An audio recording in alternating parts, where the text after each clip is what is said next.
Thank you all to the ASL interpreters who I see have moved to a cooler location. Right. Okay.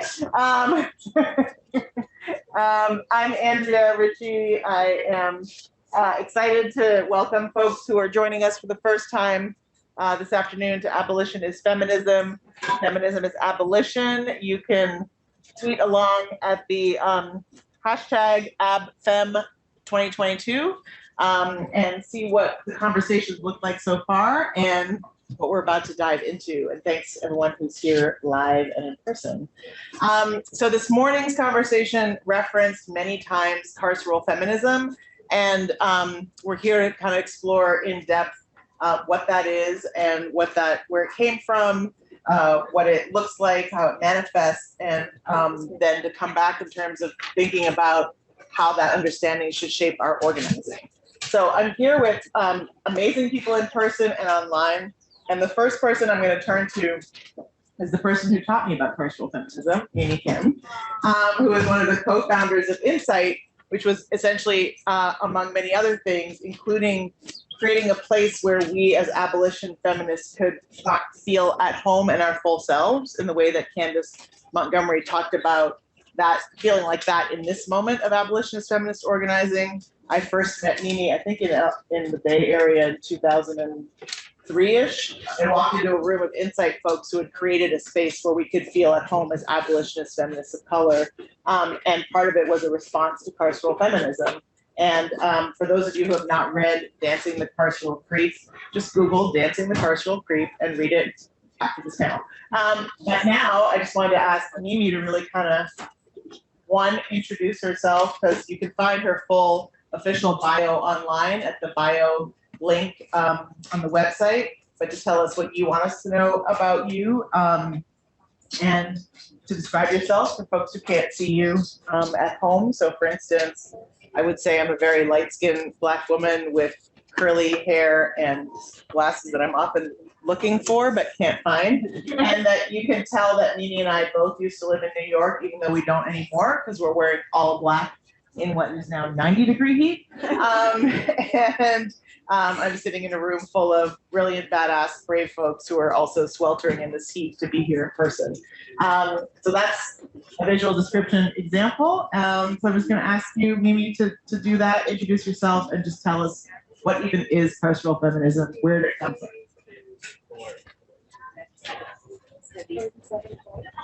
Oh, let's see. Thank you so much, Andrea. I know that this is one of these hybrid spaces where there's three of us sitting here, but I know there's many others sitting on the other end of Zoom. So I'll try to make this brief. Yes, I'm Mimi Kim.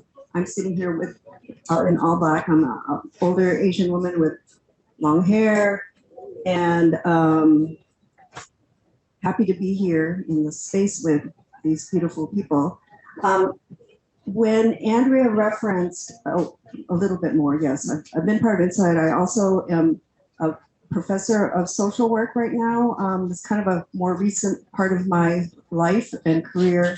And so I think that might come to bear in some of our discussion today as well. I worked for a really, really long time as part of the feminist anti-violence movement. A lot of eras that I went through in that, and that's where I really came to have a pretty intimate understanding of what carceral feminism is, because I have to say, when I was one of the people that was practicing it, had a lot of discomfort around the ways in which my own work in sexual assault and domestic violence engaged the district attorney's office, the police, and so on. Always had a critical understanding of that. Never was in an organization where we embraced that, but it seemed to be a way of life. It seemed to be something that was a reality. And by the time I entered, even though that was a very long time ago, in the late 80s, when I started doing anti-sexual assault work, it was pretty much a done deal. And this is before 1994, which is the Passage of Violence Against Women Act. So given that I started in the late 80s, I was there for the time that VAWA was passed in 1994. I was there when people said, asked us to celebrate that. And I also knew that it was part of the crime bill. And that was a real kind of a clarifying moment for me as to how far we had gone in terms of not just advocating for people that were dealing with criminal legal system, but actually how much we have been collaborating with it. And that's kind of my entry point into what is carceral feminism, is that collaboration with law enforcement and the deal that the Feminist Anti-Violence made over the course of, at least in terms of my own kind of focused looking at it in the 1970s and certainly 1980s and beyond. Something we're still entangled in right now. Thank you so much. I'm going to come back to you in a second, but just before I do, can we just keep the mic with you for 1 second? Because the title of your article, "Dancing the Carceral Creep," I think I read it for like the 15th time when we were working on No More Police, and realized maybe I wrote an article about it, but that part of the thing behind it was you talked about how that dance was that the feminists thought that they were going to be leading and shaping and strategically making the state do what they wanted, and they ended up being led into further and further into carcerality. So I'm wondering if you could just say a little bit about that title, because it's so foundational in terms of our understanding. Thank you. That article came out of some research I did because I was, I had lived through this kind of evolution of the movement. I had entered at a time when a lot of that had already taken place. I have been involved in a lot of the critique against that with so many of us here on this panel, and in this space here, Insight was several people getting together, but when you have over 1,000 people answer a call to come together, it's resonating across so many people, and those are just the ones who happened to make it there in Santa Cruz in 2000. So this is so many, this represents the struggle of so many of us. What I really was curious though about the question of how did this happen, knowing that in the late 1970s, law enforcement didn't give a shit about violence, about sexual assault, domestic violence. How did we get to the point where perhaps that's still the case, but where it's so much a part of our carceral system? And in some ways we had made the demand, and I'm just going to say we, as I was not one of those people, but we as a movement that I still do associate myself with, had made a demand. You aren't doing anything, law enforcement, you must do something. And kind of fighting against what was viewed as kind of an impunity with which people could get away with violence, this kind of refusal. And in fact, many police departments actually had protocols that said, if it's domestic violence, we're basically not going to get involved. So it was really interesting to me to see how it was that I think a lot of us feel like we were kind of drawn into this by the law enforcement, actually made demands to be drawn into this. I also saw how the ways in which some feminists who actually at the time were anti-police, anti-military, anti-war, how is it that some of these same people thought that this was a good idea? And some of this was this idea, well, we're protesting and we are going to make demands of law enforcement, and they actually listened to these demands and we won. And that's what was happening right around the time of the late 1970s. The lawsuit against the Oakland Police Department happened in the late 1970s. You had 1980, which is when we didn't have, now victim witness programs are really, very, very common, right? At the time they were not. And to use a victim witness program for domestic violence was not at all.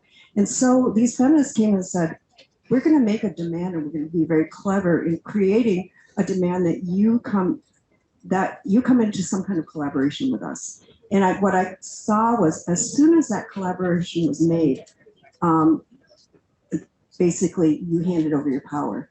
And I called it a dance because I saw that people thought they were doing this dance where you were kind of surreptitiously,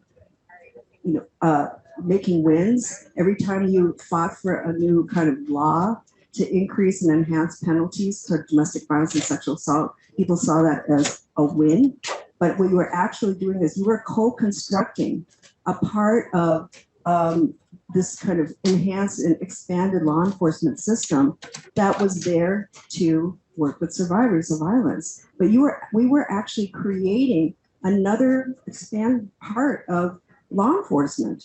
And not only that, but we were also evolving what was kind of an autonomous feminist movement to actually not even know if it was part of civil society or outside of law enforcement, or they were agents of law enforcement themselves.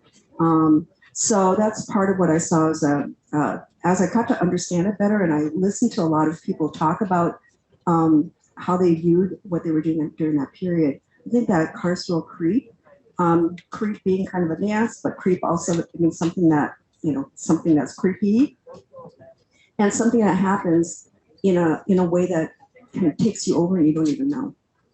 I think that captured it well for me.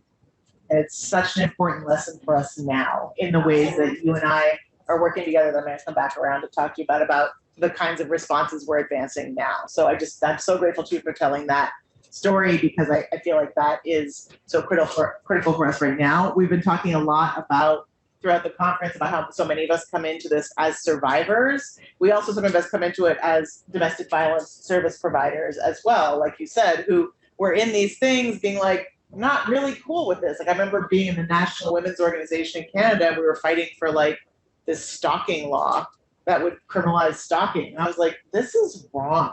Like, I just don't like this. And then Angela Davis came to speak. I remember the day exactly. It was March 21st, 1999. She came to Toronto because it was International Human Rights Day.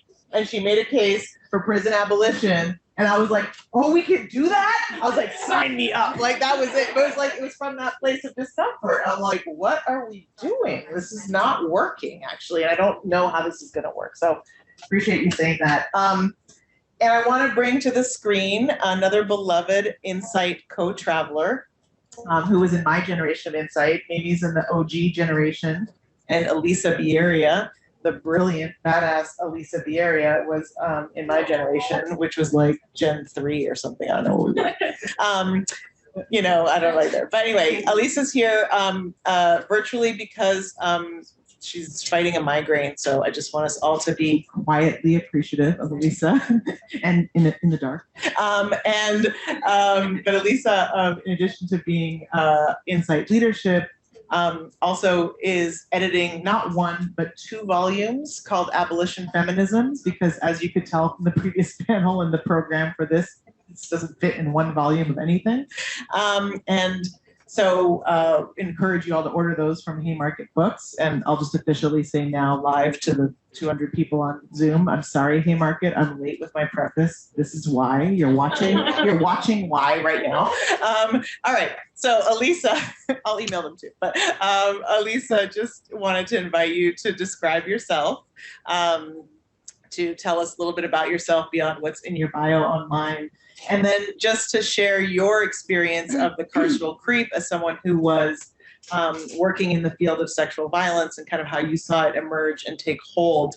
And I'll ask you later about CARA, but I do want to name that Alissa was in leadership of CARA, which was one of the first organizations I saw enact the response that Mimi just described, which was like, actually, we don't have to do this, and we're going to try something different. But just tell us about you, yourself, and also just the way you have helped us think about carceral feminism and its impact on the people who you describe as living at the dangerous intersections of multiple forms of oppression. So, right. Thank you so much, Andrea. It's so good to see y'all even virtually.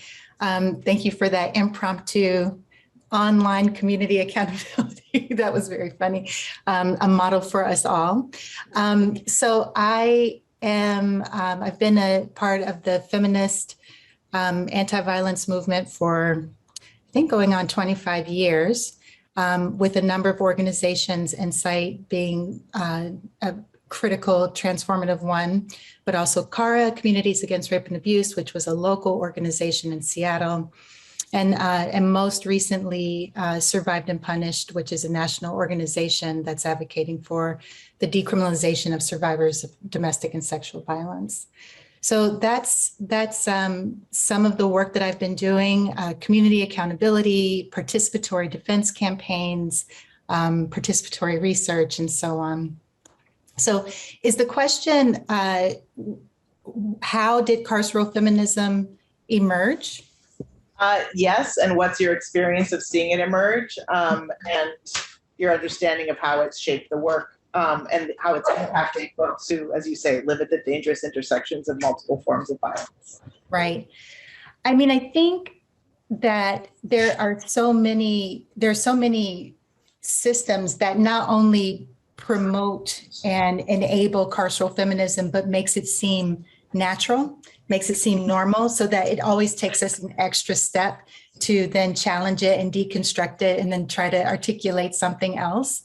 I mean, we know that, pro-carceral liberals and racial capitalism and anti-Black feminist politics use the demonization of Black people and other people to justify slavery and lynching and war and prisons and policing and border violence and genocide, right? And so they use gender violence, they use our stories, they use our fear, our trauma as a way to justify all these forms of state violence. Now, ironically, all those forms of structural violence are enabled by sexual violence and enforced gender conformity and reproductive violence. So it's not just the vast money and power that creates structural conditions for prisons and policing and all the other forms of carceral, the carceral structure, the carceral state, but it's also the ways in which the culture of patriarchy and racism makes it seem as if those things are necessary, that we need them in order to end violence. And so I think that much of my work has been trying to figure out how to disrupt the naturalization of carceral approaches, pro-criminalization approaches to domestic and sexual violence, navigating, things like the power of fear, right? Because fear can make you desire a simple but forceful answer to things like rape and domestic violence. And it can drive you to believe, like, the mind-bending paradox that the same system that cages and tortures thousands and thousands of survivors of domestic and sexual violence will be the system that keeps us safe from domestic and sexual violence. So I think that through writing and coalition and organizing, I've been trying to figure out how to make the thing that is implicit more explicit. The thing that has become obvious to some of us, more obvious to more of us. So. And Alissa has done so in amazing ways. Was one of the prime comms people at Insight. If you go to the Insight website, a lot of the copy written there was written by Alissa. And what I learned from working with Alissa, who's a doctor of philosophy, is that right? That is true. I am a philosopher. Yes. You are a philosopher. And so I'm not afraid to say it. And I learned from working with Alissa that philosophers actually really help us understand, I think it's obviously the point of the discipline, but help us understand how we think and understand the world. And but what Alissa has been able to do is write and talk about in a way that's accessible to all of us. So I'm really grateful to you, including for how you just broke that down. So we're going to come back to you, talk about what that organizing has looked like. But I'm going to bring up Hyejin Shim, who is also someone who came out of anti-violence movements and service provision, to talk to us about your experience. Well, first to describe yourself and tell us who you are beyond what's in the bio. And then, tell us your experience of carceral feminism in anti-violence service provision and how you saw it manifest and, the impacts that it had. Yeah, thanks so much, Andrea, both for having me and for the lovely introduction. I'm really happy to get to be in conversation with you all and see you all. My name is Hyejin, and I am also with Survived and Punished, along with Alissa, as a co-founder and as a member. And for quite a while, I was working as a domestic violence advocate locally here in the Bay Area. And I was doing it for a while. I feel like a lot of us who have been in this work preceded that official job with doing the work in our families, our communities, our immediate circles. And after we leave the jobs, the work follows us. So I burned out of my job and the work has followed me. And I think, the question of carceral feminism is one that has really kind of animated my time, in like more formalized survivor support capacities. And to me, I think that carceral feminism looks like anti-violence work that has this intense lack of flexibility that is disguised as pragmatism. And, I think, like Alissa said, and like Mimi said, there's this way that this carceral feminism masquerades as this kind of like practical or common sense kind of thing. But I think that in actuality, in order for that pragmatism to kind of make sense, it actually relies on a lot of different kinds of magical thinking. And I think so much magical thinking needs to be invoked in order for this myth to be coherent. So for example, the myth that survivors and police are natural allies, or that police are on the side of justice, or even that police have the will or the power or anything to be able to give a survivor what they need to be safe, both in the short and long term. So I think how I saw this playing out a lot is that I feel that it results in a lot of underdeveloped thinking and practice when it comes to how to support people that are harmed through the legal system.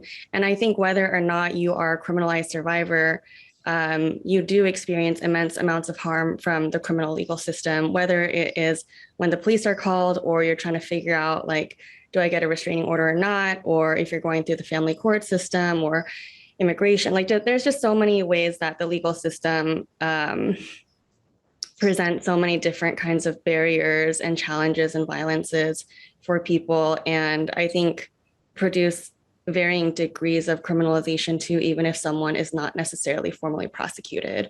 So, I think there's like the obvious fact of criminalization and survivors.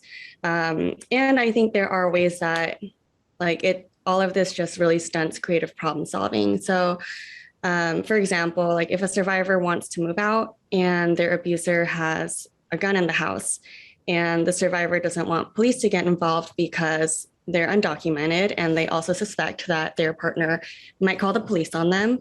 I think this is a situation that that advocates that are kind of more in a traditional frame might find to be a dead end that they can't really help with, because if it's dangerous, then you can't go help.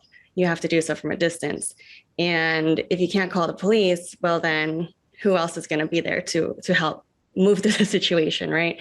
So but I don't think that has to be dead ends. And I think a lot of what anti-carceral feminist, anti-violence folks do is that you try to find ways around that dead end. And I think that's through a lot of just asking questions to the survivor and kind of learning more about how they view the situation. So I think advocates can assume that they will have the most accurate assessment of what the violence is or what the risk is without necessarily asking the survivor what they think the level of risk is.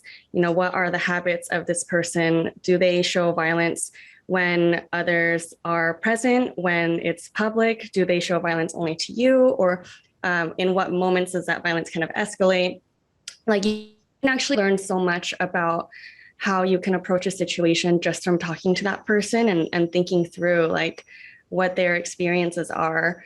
And you can ask things like what can be helpful in terms of moving day. You can ask if it's helpful for a certain kind of person to be there or not be there. You can line up, if the person is afraid that the police are going to be called on them. And, this situation is one that I actually worked through myself with a survivor.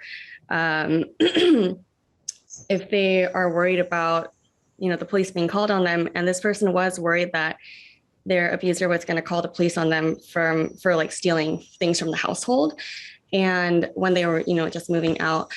But we talked through that a lot, and just even going through the information that when police come, it doesn't, like, there are steps to getting deported. So, I think there's just so many things that need to be disentangled and information that needs to be kind of discussed with somebody. And I think in these kind of state processes of violence, there are a lot of different opportunities at which someone can be more informed or more empowered or just more supported in the process, right?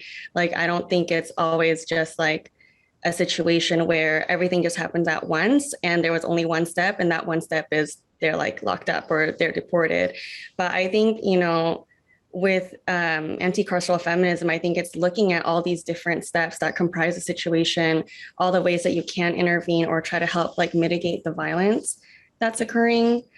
Yeah, and I think a lot of this is really fresh on my mind because of supporting someone this week in court. So it's like, yeah, I don't know how much time I have, but I will end it there for now. But that was so helpful to walk us through the details of it, right? And to sort of talk about this notion of magical thinking, which has us thinking the cops are set up to do anything other than what they're actually set up to do, which is contain and control, to maintain and fabricate and maintain a racial capitalist order. They're not actually about protecting anyone, right? And I think that you really highlighting that, and then highlighting then what happens when we think that they are anything other than that, creates this contradiction that carceral feminism has made possible, that we have a word called criminalized survivor. Like, we have a system that's supposed to be about protecting people, and we have a word to describe the people who are targeted by the system that is that is expanded in the name of protecting them. Like, why do we even have that term? It's because of that magical thinking. And so, and I also really appreciate that you walked out the way it's taken away all of the imagination and flexibility. And one of the many things that Mimi Kim has done is written a 700-page, I know, because I was asked to read it and edit it and I couldn't do it. It's so long.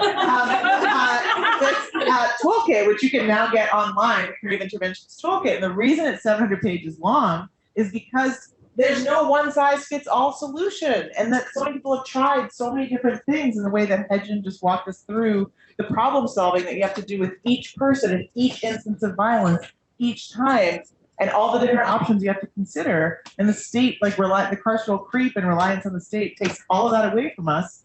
And as Danielle Sered points out, and other people point out through statistics, leaves the majority of survivors out of any response whatsoever, because we've taken anything other than this one blunt instrument that's not intended to do that out of the equation. So I really appreciate that, Hyejin. And I want to invite Leigh Goodmark to the virtual stage, because Leigh has written a book bravely called Decriminalizing Domestic Violence, which, it's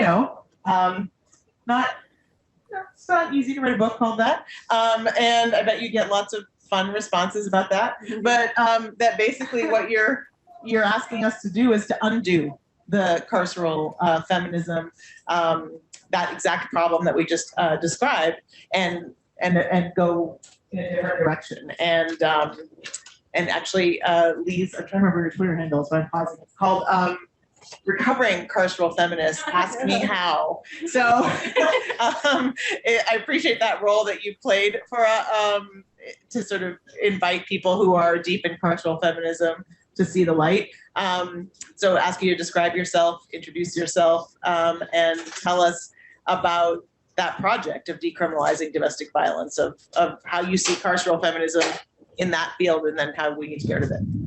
Absolutely. So first, just thank you for letting me be part of a panel that all I want to do is watch. It's incredible to be here with all of you. I am a white woman with brown hair, wearing blue glasses and a blue turquoise sweater. And the white woman part, I think, matters, because for me, carceral feminism was just feminism. When I came out of law school, and Andrea and I have that we are both lawyers, but I think, from very different places. And so when I came out of law school at 24 and started representing victims of violence, which is what I've done for the last 27 years, I took as for granted that the way to deal with this problem of intimate partner violence was through policing and was through incarceration. And I firmly believed that all of the people who were committing acts of violence were deeply wrong and deeply flawed. And the only way to keep people safe was to put them in jail, to put them in prisons. And that was the orientation that we were schooled in, kind of in the anti-violence movement at that time. And so, you know, unlike I think probably anyone else on the panel, I was a carceral feminist, very much so. And what changed that for me was my clients. It was my clients saying, this isn't what I wanted. This isn't justice. This doesn't work for me. This is going to take my partner who I love and put them away from us. It's going to take my economic support away. It's going to take my parenting support away. It's going to ostracize me from my community, whether that's my immigrant community or my religious community or my geographic community. But lots of folks were saying, you know, this isn't what I needed or wanted. And so as a lawyer, I started working with them through, okay, so then how do we get you what you need or want? And realized that in the anti-violence movement as it existed in the mid to late 90s, when I was really doing kind of a volume of legal services, there wasn't a way to do that because there wasn't anything else. We weren't offering people outside of protective orders, which lots of us are talking about now as a quasi-criminal intervention because of the way that they're enforced through the criminal legal system. We weren't really offering people much of anything else. And with the bureaucratization of the movement and kind of the move from grassroots support to institutionalized support, a lot of the helping space, a lot of the creative space got lost.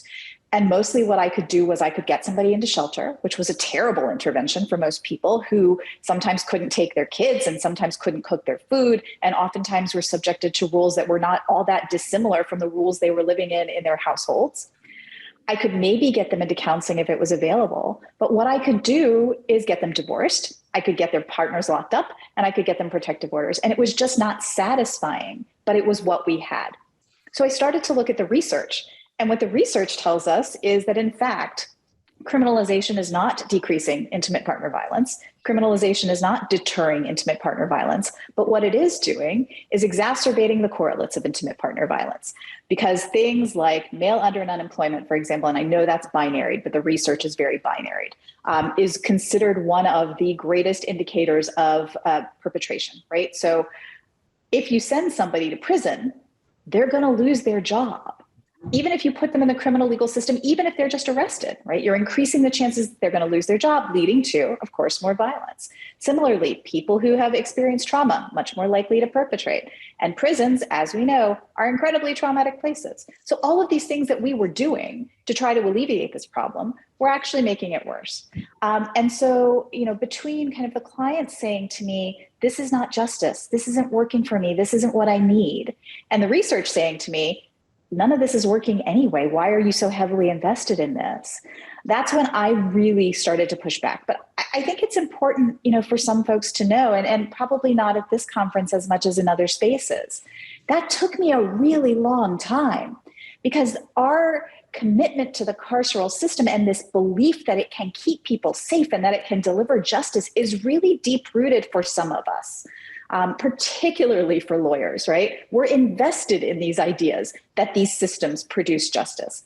And so I had to work through kind of 27 years of representing people to get to a place where I could say, I am an abolitionist. I do not believe that people should be kept in cages. There's nobody who should be kept in a cage.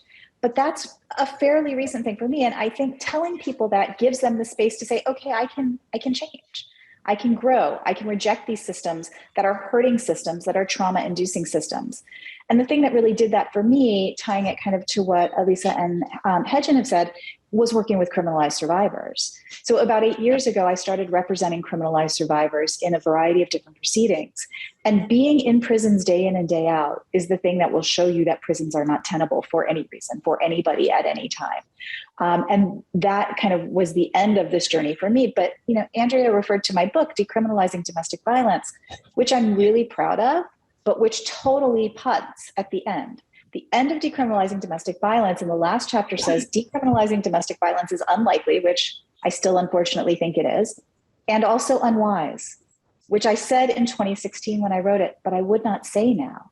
At that time, even having come that far, I still couldn't let go of that last little bit of thinking, maybe there are things we can do to tinker around the edges. And so I think for those of us who are trying to kind of disconnect carceral feminism from feminism and create an abolitionist feminism, a liberatory feminism, we have to understand just how deep-seated for some of us all of this stuff is. So it's a pleasure to be able to be in conversation with all of you about that. Thank you so much. And I think Hyejin was pointing to some of these things, and all of us have been pointing to some of these things too, where it's like, but is the problem just that it's failing some survivors and we could train the cops or improve the cops or reform it to do it better, to be more sensitive, to not call, immigration, to do that. And so I do think that, yes, there are a lot of people who are holding on to the end idea that maybe there's just more. If we just throw more money at it or more investment in it, we can get it right. So I appreciate you naming that and being like, and when we come back, we'll talk about your next book, which has a different title and maybe a different ending.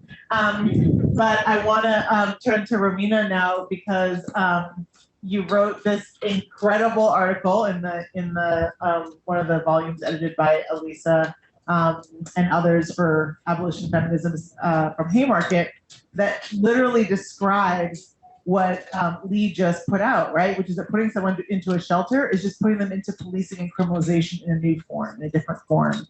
And I was first, I think I've been on the board of a shelter, so I had some sense of that. And then Emi Koyama wrote a really brilliant essay in Color of Violence about the carcerality of services. So those were like, okay, fine, no police, but we'll offer services. But the services also treat people as criminalized survivors. And the essay you wrote is so brilliant and powerfully evidence of that. So I would love for you to describe yourself, introduce yourself, and then tell us about that experience of carceral feminism kind of front and center. Is this fine? Can people hear me? Yeah, thank you. To be honest, I really don't even understand why I'm here. I'm a graduate student on a panel of these amazing people, or in general. But yeah, I'm a graduate student. I have slick brown hair, an awesome tan from living in California now. I'm originally from Chicago, came out to California for grad school. And the reason why why I entered grad school was back in Chicago, I started out as like an intake specialist at a domestic violence crisis center. And then I eventually became a court advocate at a just regular shelter for women who had experienced domestic violence. But prior to that, getting into that field, I myself identify as a victim, continuous victim, right, and survivor of domestic violence. And going through the process myself, and then thinking that I could do the process, do it better, right? Instead of just kind of getting people out the door the way they did with me, I thought like maybe I could be a little bit more sympathetic. I don't know, like provide more services, listen longer, right? All these little things that we think that we can do while staying in the system. And I tried that and I still was very much unsatisfied.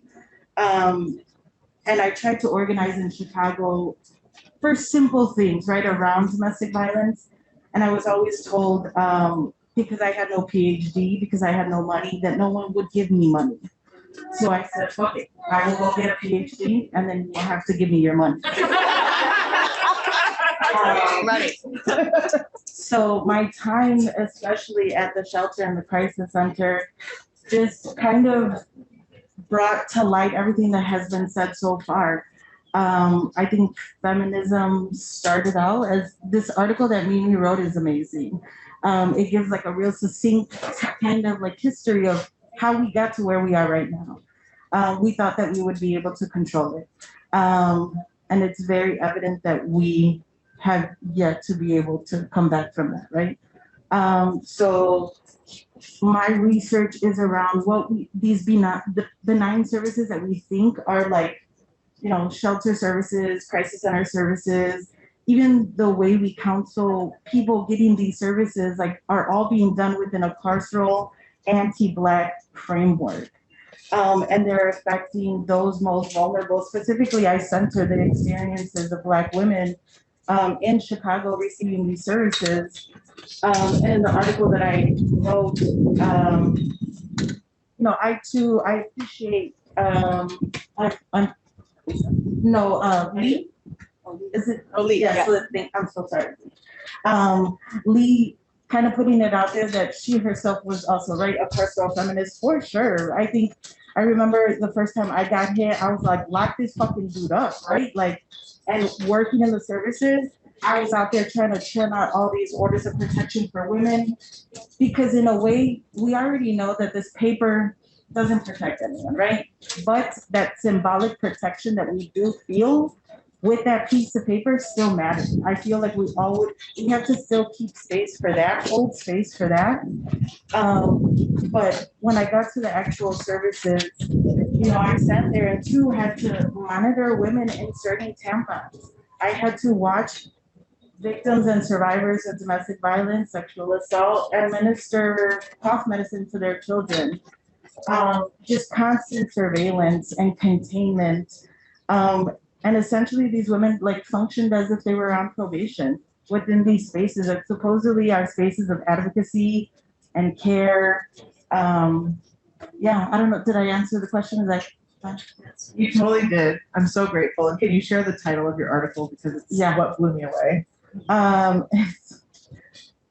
Just to preface it, at the shelter, it's on the south side of Chicago.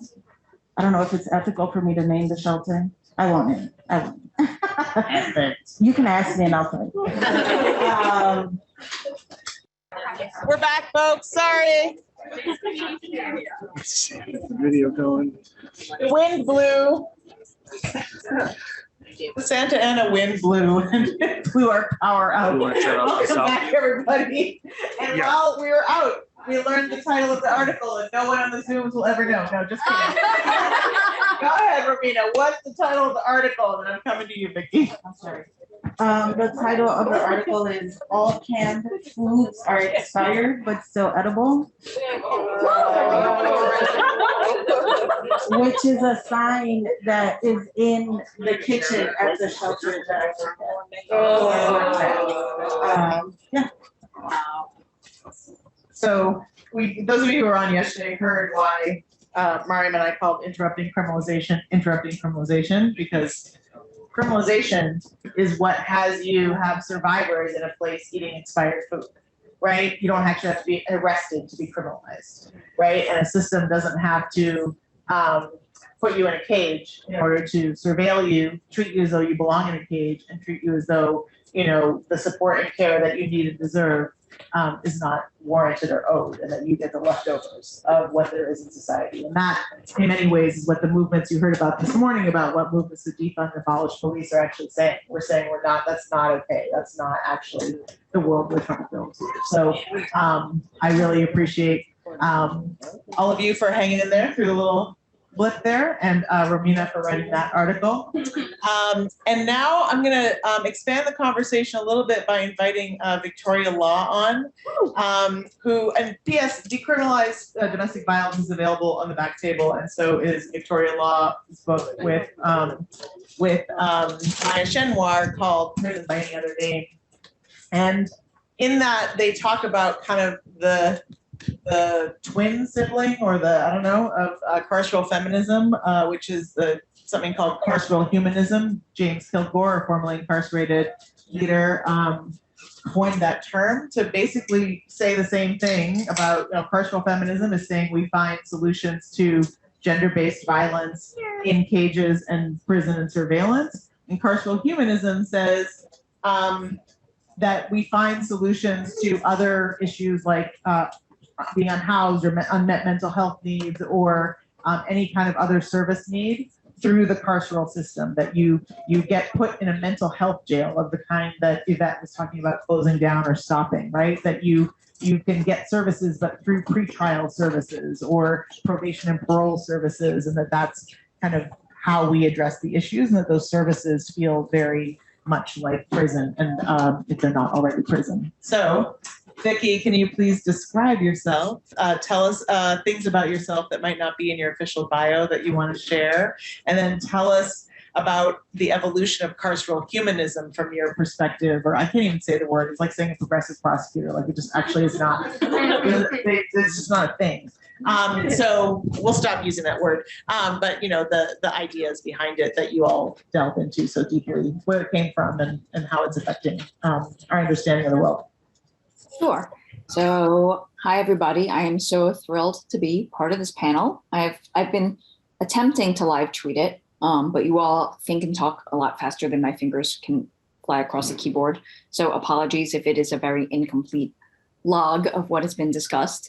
Let's see. I am an East Asian woman with long black hair, wearing a black lace shirt.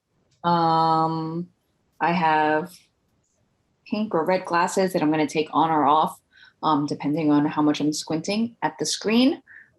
Let's see. And I am a freelance journalist and author that writes about prisons, particularly the intersections of incarceration and criminalization with gender and resistance. So not just how does criminalization and incarceration affect people based on their gender or how society genders people, but also what they are doing to resist and organize and challenge all of these modes of oppression. So Maya and I have talked about, I guess what James Kilgore has called carceral humanism, although we don't call it this. In my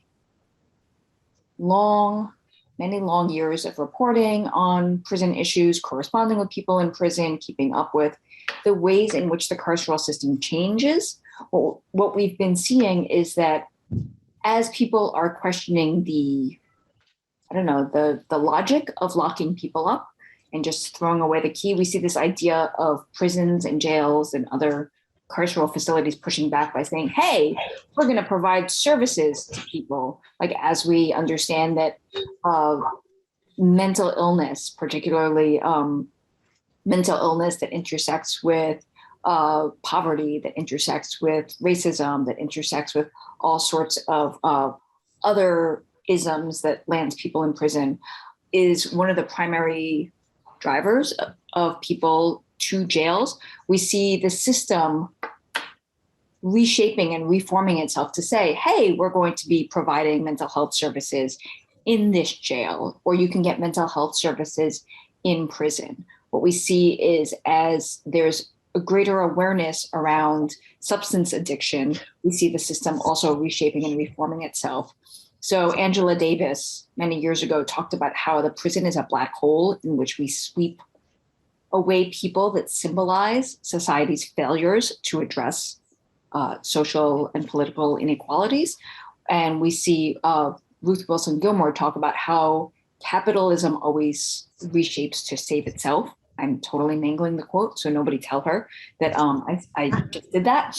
But we also see jails, prisons, and other forms of lockup reshaping and rebranding themselves as suddenly being more humane, or as social service providers that provide services that people may not be able to get on the outside, without addressing why it is that people are unable to access mental health, adequate, culturally sensitive and appropriate mental health treatment on the outside. So not just go to the emergency room and be dosed with lithium or Thorazine or whatever, but actually services help you deal with them. Why is it that a lot of addiction services are in jails, but people can't get into them on the outside? Why is it that people cannot access other types of services that jails and prisons now purport to provide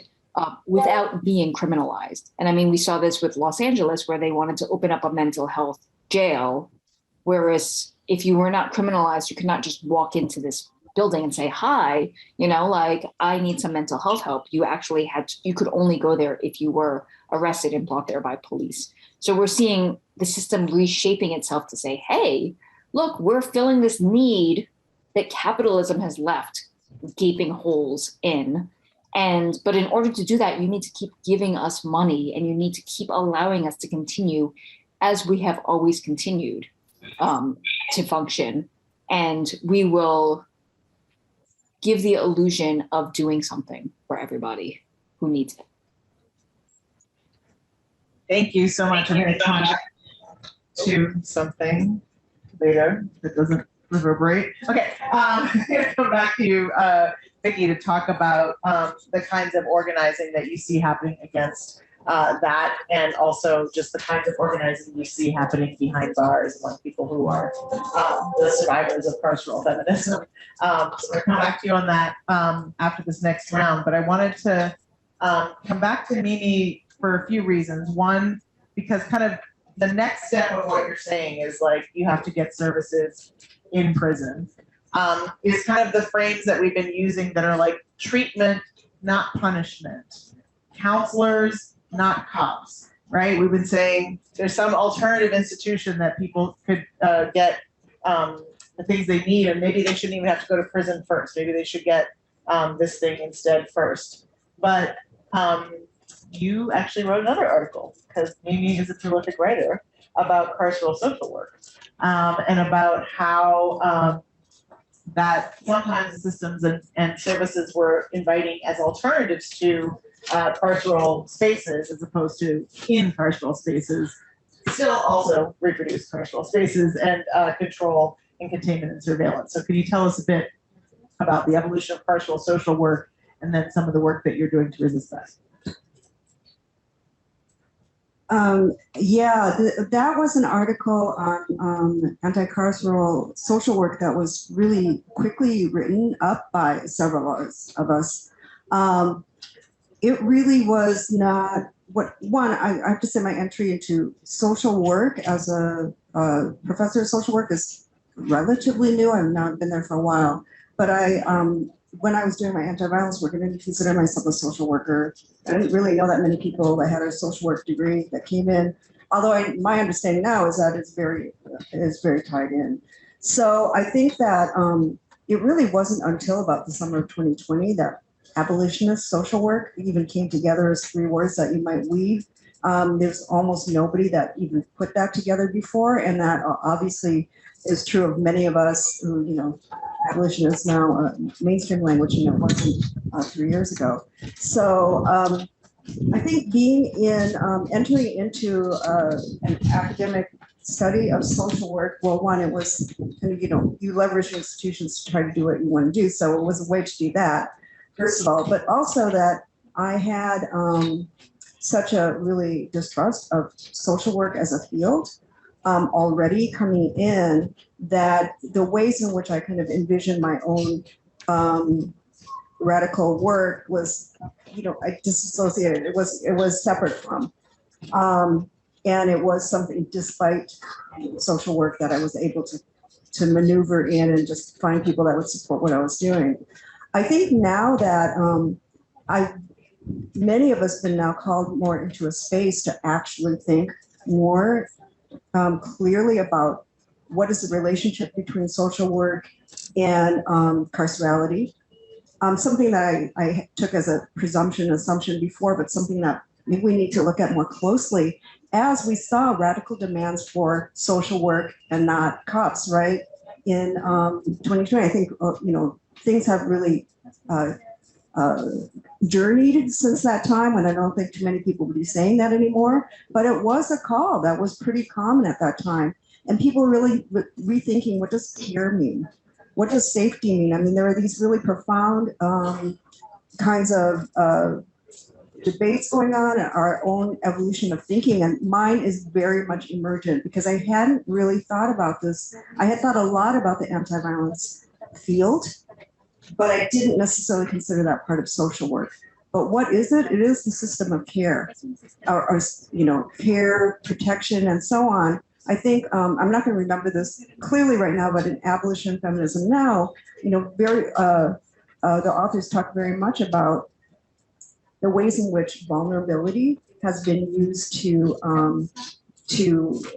leverage police power. You got the very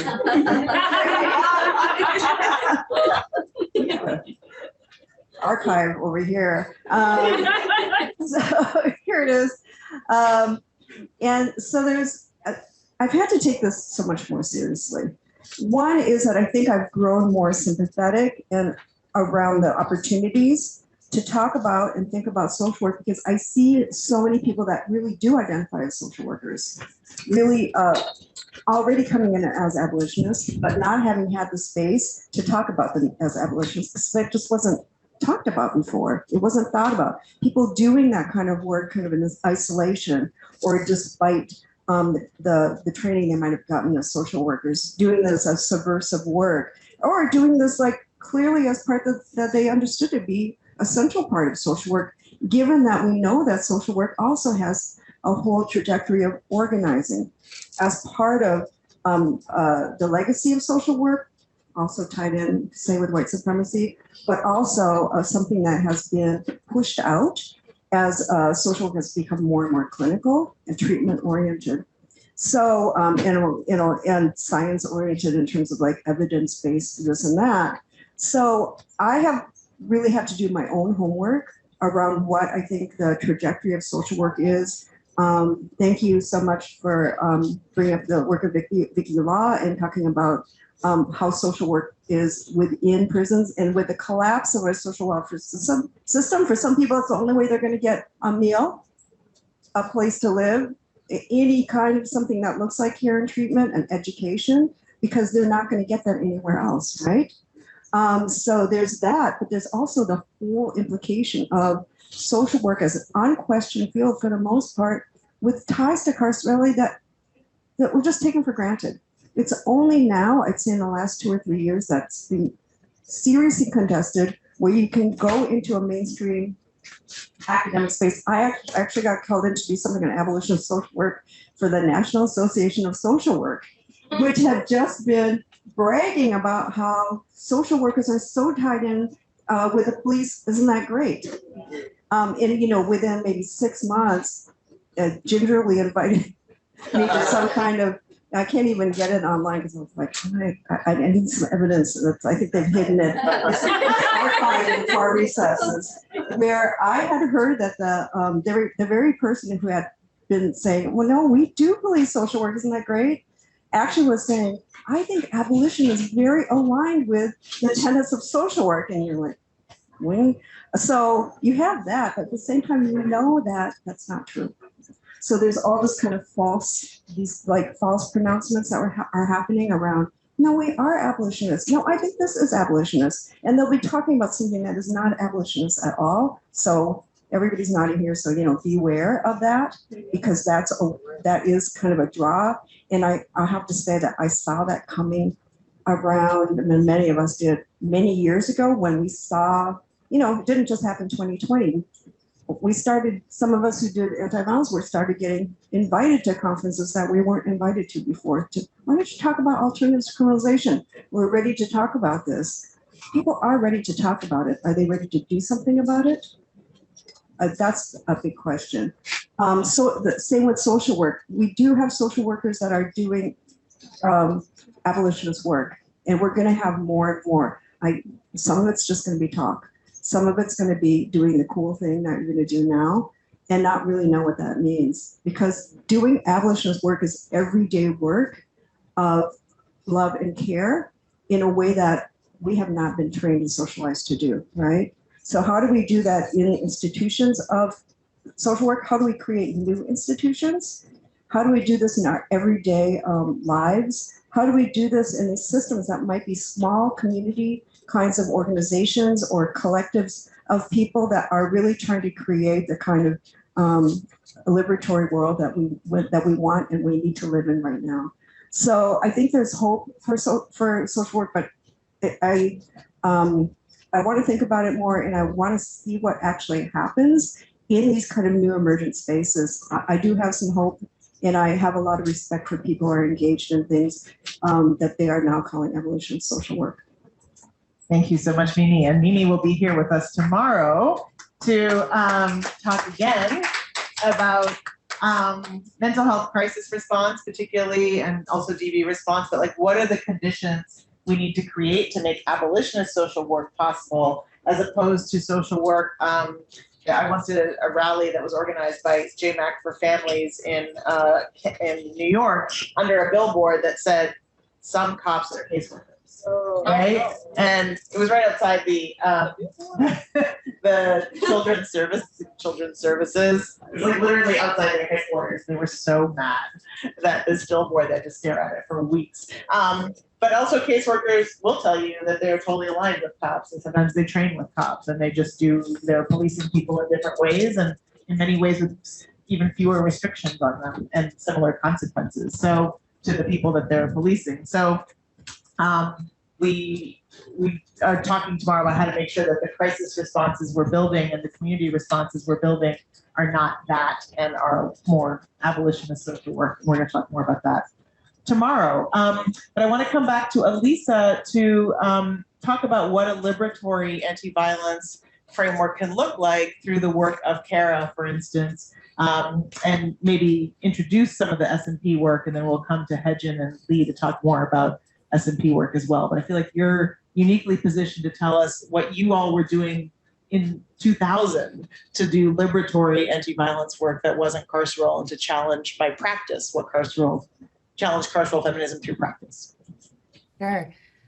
I mean, in 2000, right, we started, I think CARA was founded in 1999, and then the first Insight Conference, Color of Violence, happened in 2000. And, you know, most of our staff went to that conference and had our minds blown. Shortly after that, the Young People's Program in our organization organized the Critical Resistance Film Festival.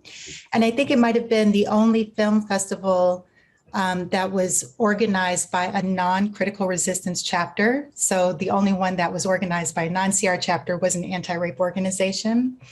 And so the organizers basically showed all these films that demonstrated, that made the case that prisons are a form of violence and are not a sustainable answer to addressing gender and sexual violence, gender violence, sexual violence, domestic violence, and so on.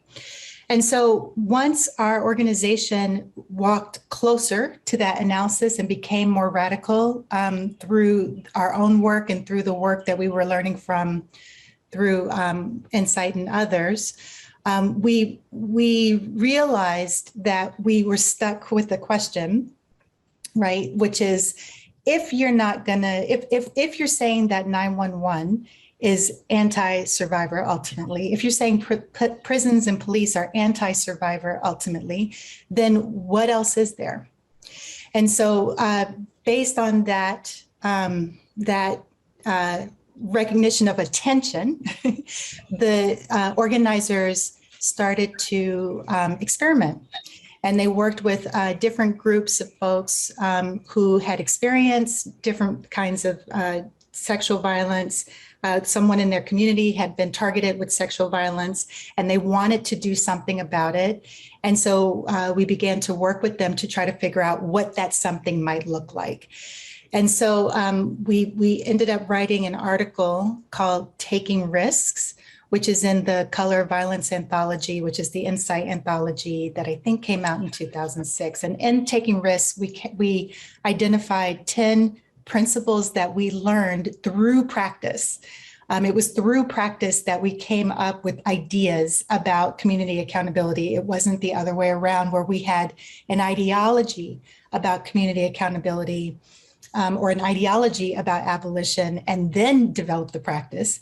We developed the practice, we took some risks, we did some experiments, and that's where the ideas came from. So in that article, we break down the different things that that those communities did in order to respond to violence without, dealing with the police and prisons, and then dealing with the violence that comes with those systems. So that's one of the things that we did with CARA. I will say also that Survived and Punished just published a report called Defending Self-Defense, which is a research report that organized all of these survivors of domestic and sexual violence who had defended themselves from that violence, and then because of that, self-defense were targeted for prosecution, arrest, prosecution, incarceration, and in one case, deportation.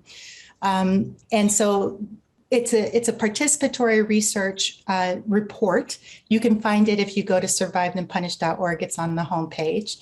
And in that report, Marissa Alexander, who is a Black survivor of domestic violence in Florida, you might remember her name. She was in the media around Stand Your Ground because she was denied stand your ground immunity from prosecution in Florida when she defended herself from her abuser.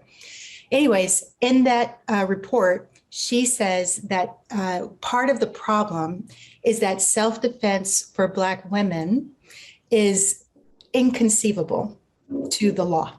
It's inconceivable to culture.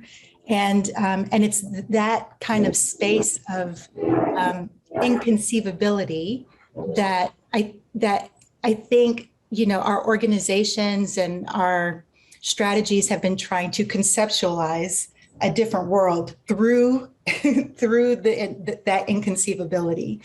And some of that looks like practices, some of that looks like strategies. A couple of organizing and learning strategies that I think have helped us begin to conceptualize the inconceivable. I think that transformative justice, which Mimi has been such an incredible leader in, is an important practice to study how to conceptualize the inconceivable. Another thing that I've learned from is coalition building in the context of anti-carceral feminism and abolition feminism. So in this state, in California, there is a woman named Adora Perez who was just recently released. She was criminalized for having a miscarriage. And we all know that abortion is like this close to basically being criminalized throughout the country. And so, trying to figure out how to have cross movement and cross issue and transnational conversations about these issues so that we can learn not just from the same beloved people that we organize within our political communities, but from other people who are coming up with different kinds of survival strategies and organizing strategies, and also conceptual strategies, like other ways to think through the inconceivable. So I wanted to say that. And then the last thing is foregrounding the voices of people who are systemically silenced, so specifically incarcerated survivors of violence. So doing that through the letter writings and prison visits, media. Vicky has done such an incredible job with that. Publishing with the Abolition Feminism's anthology that Andrea did such a lovely shout out about, in which Romina's brilliant article is included. Participatory research, all these different kinds of things are strategies that challenge the erasure that's created by prisons and creates a space for incarcerated folks to build connection, build relationship, and build coalition with folks across prison walls. So yeah, those are some strategies I've been thinking through. Thank you so much. And thanks. Let's quietly applaud Alissa for being here with a migraine. We appreciate you so much and for coming through and all the work you've done over the years. Thank you. And bring Hyejin on, who's also part of Survived and Punished, to just, again, kind of unpack the strategies that Survived and Punished is using around this notion of criminalized survivors, which, people are criminalized as survivors for self-defense because exactly what they're talking about. Like, what is offered doesn't work for so many people.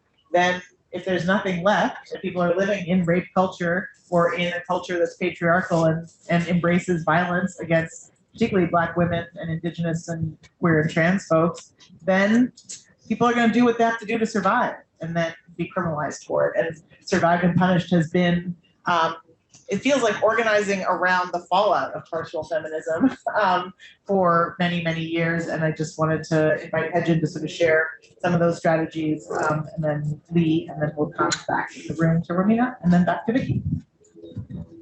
Yeah, thanks so much, Andrea. I feel that I don't know how much more I have to say after Alissa's brilliant response, but I think in a lot of ways, the way forward remains kind of, it's the same work that I think that many of us have been doing for a long time in different capacities or in different ways, which is thinking about how do we actually support people? Because even, for many survivors, before they come into contact with the criminal legal system, because of the violence that they're experiencing, there are usually attempts to seek help from the community around them first. And a lot of those times, people are turned away or are abandoned or are left unresourced, or people think they're too much, or, there's all these ways that that communities are often unable to meet the needs of survivors as well. And I think that's because we live in a world where this is just the norm. And I think within the criminal legal system and, with carceral feminism, carceral humanism, there is just this underlying myth, I feel like, that violence can just be conceptualized as something over there and not ever over here, when that, I think, we all know that runs completely counter to how gender-based violence works, sexual violence, domestic violence, child sexual abuse. These are all things that happen most often in the most intimate spaces.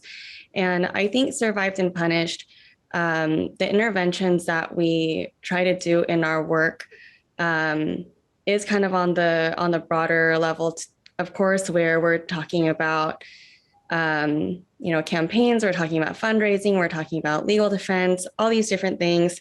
And I think in the last couple years, I think we've also been, at least in California, kind of looking inwards too, towards how do we also do the organizing in a way that, that, trying to find the words, but that helps to recognize the capacity for violence within our movements as well.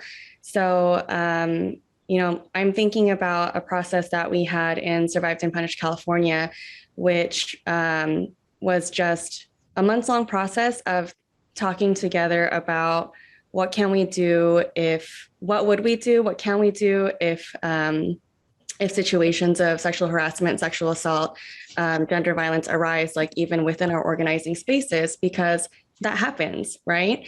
And violence does happen in movements. Victim blaming does happen in movements. And, I think in a lot of spaces, it's just kind of like, oh, we'll have a zero tolerance policy and that's it. You just report it to whatever committee or to whatever person and that's it. But I think in actuality, a lot of times that doesn't work, right? Because these situations are nuanced. People are in close community with each other. They're co-organizers with each other. And I think I was really interested in exploring, like, how can we come up with ways to support each other before a crisis hits? Because we know that when these things emerge and there isn't really the structure of support that's needed, it can really decimate the work from inside out. And and so I think through this process of, just asking questions together, if I were to experience this type of violence from a core organizer or from another organizer within the movement, who would I actually talk to about it? Would I email the whole listserv? Would I talk to my closest friend in it? How would I want to go about it? What would I want people to do to support me? Would I automatically want someone to be removed from the space? Would I not? So I think all these things, it was really difficult conversations that I think were challenging for us in different ways, because we all have different experiences and it raises different things for each of us. But I think that kind of internal political work around gaining clarity around how we relate to violence and how we want to show up as our best selves when violence occurs. Like, I do think that's a really important part of the work that we do. And I do feel like that has to be a critical part of when we're doing criminalized survivor work, like thinking about the violence that is around us too. So I think Alissa did a great job of discussing the advocacy that we've been doing with folks on the inside. And and I just wanted to take a moment to think about, just no one likes to think about it, but the fact is that violence occurs in the places closest to us, whether it's the family or whether it's with our friends or people that we trust. And I think this actually helps us to create cultures in which we can actually talk about it as being not so much an extraordinary occurrence, but a very mundane and normal one. So I appreciate that so much. Thank you, Hyejin. I'm wondering if Mimi's having flashbacks to a convening that she hosted around this very question in 2004. But it's one that's been coming up throughout movement history. And so I'm always so grateful for folks who grapple with those questions. We're running out of time, and I don't want to stress our tech team out anymore, but I do want to make sure that Leigh and Romina and Victoria has some opportunity to talk about their organizing. So I'm going to invite a similar kind of 2-minute. Leigh, how are you organizing other people who are carceral feminists to stop being carceral feminists, whether it's through the work of Survived and Punished or elsewhere, in 2 minutes or less? So, the way that I'm doing it is through law students. I have a gender violence clinic at the University of Maryland where I'm training law students to go do this work. And the ripple effect of that is really pretty extraordinary, because when you have people who come in with an orientation where they think to be a victim advocate means I need to be a prosecutor, and you teach them that, in fact, the way to be a victim advocate is to oppose criminalization, to dismantle criminalization, and to work with criminalized survivors, it really shifts their worldview altogether. So my students are going into the prison on a regular basis, and they're seeing this is not the way people should live. And they're moving away from prosecution, and they're moving towards these other things. But I think there are just a variety of things, thinking that even the mainstream anti-violence movement, which is giving lip service, I think, to these ideas, but still doubling down on criminalization by doing things like wanting to criminalize coercive control or fighting pretrial reform, right? These are the things that we need to be looking out for. And so, it's our job to get rid of mandatory arrest laws, and to get rid of no-drop prosecution in prosecutors' offices, and to get rid of mandatory minimum sentences, and to push back on undoing bail reform and other forms of pretrial reform, and to push clemency as hard as we can. And I think for me, doing that in tandem with my clients, I think, is the most important part of our organizing work, is thinking about how, those of us who have worked with folks who have experienced criminalization can bring that voice into law schools, into social work schools, into spaces where people are learning to change that dynamic. And I think, so for me, that's the most important part of the work that I'm doing. And, organizing lawyers is no easy job. So thank you, Leigh, for doing it so I don't have to. Okay, Romina, what is your graduate work now, and what does your organizing work look like now? Yeah, I've always been very transparent. I've never organized. I don't organize now. But I do feel that the people that I work with or among, we've kind of, I think the conversation is always around what are the different ways that we could deal with violence? I think a more generative way to look at that is, how do we recalibrate in the way in which we love and are in community with one another? And kind of seeing community not like as a noun or a static thing, but as a verb, right? Continuously evolving and moving and accounting for. And I think it was Ruha Benjamin who recently said, valuing lived experiences, how do you bring your whole self to the table, right? And I think within the small network that I have on campus and outside of campus is just valuing storytelling, right? It's kind of alluded right here, right now, but I was recently having a conversation with my colleague who's actually here, and we were talking about violence being such a profound constant in women's lives and people's lives that we couldn't even sit there and name a person that we know that hasn't been affected by violence, whether domestic violence or sexual assault, right? And the other end of that story is, if we locked up everyone who are those abusers, right, we would be left with no one. And even in ourselves, I tell my daughter all the time, she's 17, that I could sit here and talk about abolition as much as I want to, but how do I put that in practice on an everyday level, even with her, with my partner? Do I love possessively? am I surveillancing my daughter's actions? Do I surveillance the other relationships and friendships and things that I have? And I think we could just do that on a very basic level. I think abolition is always thought of like this huge thing that we're just trying to get our arms around, but it could be practiced definitely at a small person level. That's right. So true. And now I'm going to interview you for my next book, which is about that. Okay.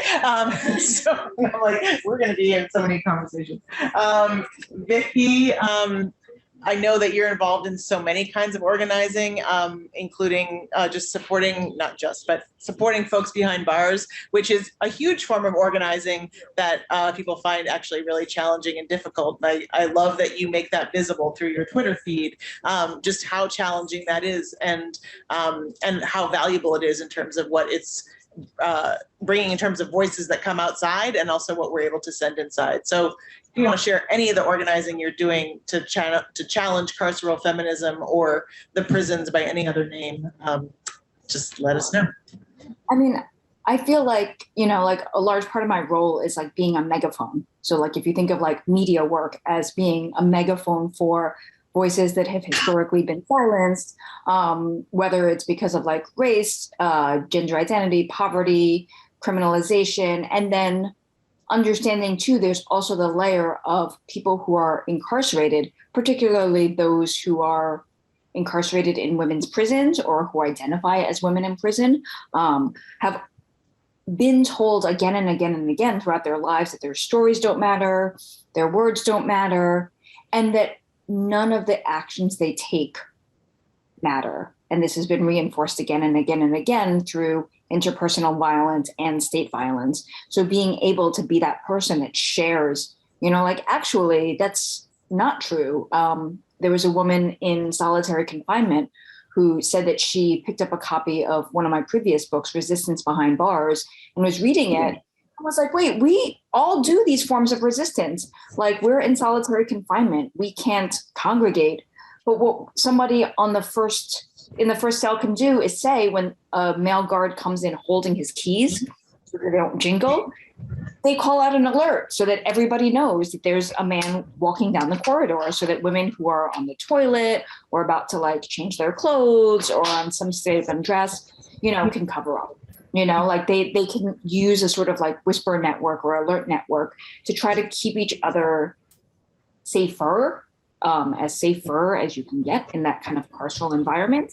And then they share information, which can lead to organizing, which can lead to many different kinds of changes, which we might not see on the outside if people weren't paying attention.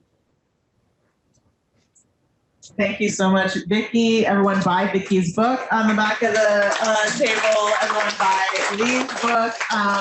Everyone read all of these articles, and definitely look out for this Abolition Feminism's anthology, volumes 1 and 2, where you can read Romina's piece and all of the brilliance Alissa both shares and assembles in those spaces. And of course, follow Hyejin and the work of Survived and Punished as well. Although Hyejin recently inadvertently lost herself on Twitter, and so you'll have to find her somewhere else. But thank you all for being here in the afternoon after lunch, and for your rapt attention, and for online crew for sticking with us through a wind moment. We're going to take a break. And then when we come back, probably 35 after the hour, and if you're a speaker on the next panel and you're freaking out about not being able to get in, don't freak out, you'll get in. And about 35 after, we're going to come back with a dance performance that's really special because it's choreographed by men on the inside at CRC and danced by students on the outside. And it's one of the most moving things I've seen in a long time. So we're going to get to see a video of that. And then the last panel of the day is fire, because it's all day we've been talking about organizing at the intersections. We're going to hear from people who are organizing at those intersections through this abolition feminist lens. So be sure to come back, take a 15-minute break or until 35, whatever that is, and then come back because you really don't want to miss what's coming at the end of today. See you soon.